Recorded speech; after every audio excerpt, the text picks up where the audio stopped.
श्री सद्गुरु महाराज की जय। भागवत बिंदु दर्शन से दृष्टि का सिमटाव। भागवत की यह बात अच्छी तरह जचती है कि समस्त रूप का ध्यान करके चेहरे का ध्यान करो, फिर शून्य में ध्यान करो। इस प्रकार फैलाव से सिमटाव की ओर आता है। किसी चित्र या रूप का मूल एक बिंदु है, सबसे सूक्ष्म रूप बिंदु है। इसकी बड़ी तारीफ है।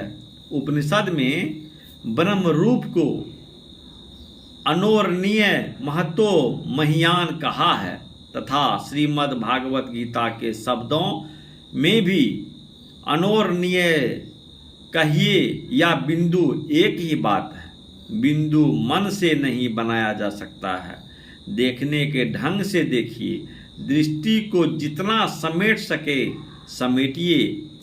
कहे कबीर चरण चित राखो ज्यों सुई में डोरा रे।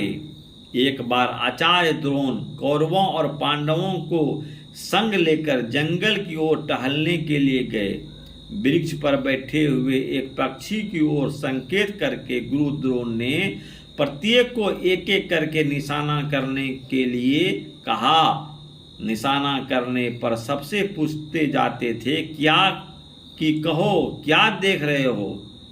किसी ने कहा वृक्ष, उसकी डालियां तथा पत्ते के सहित पक्षी को देख रहा हूँ। किसी ने वृक्ष की डालियों और पत्तों सहित पक्षी को देखने की बात कही।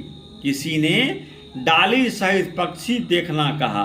अंत में अर्जुन ने निशाना करने पर आचार्य ने पूछा कहो क्या देख रहे हो। अर्जुन ने उत्तर दिया कि केवल पक्षी को देख रहा हूँ। इसमें दृष्टि की कितनी संभाल है। स्वयं द्रोण ऐसे थे कि उन्होंने सिक्की के पंदे की सिक्की के छेद कर कुएं से गेंद को निकाला था।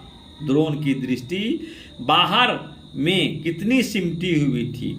बिंदु को देखने के लिए और भी दृष्टि का समेटना पड़ेगा।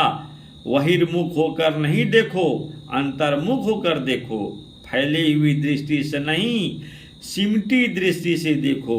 पेंसिल की नोक जहाँ पड़ेगी वही बिंदु होगा।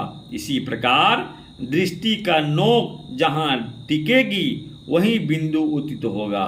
यहीं से सूक्ष्म मार्ग का आरंभ होता है। कबीर साहब ने कहा मुर्शुद नैनो बीच नबी है, स्वाह सब सुफेद तिलो बीच तारा, अविगत अलख रवि है।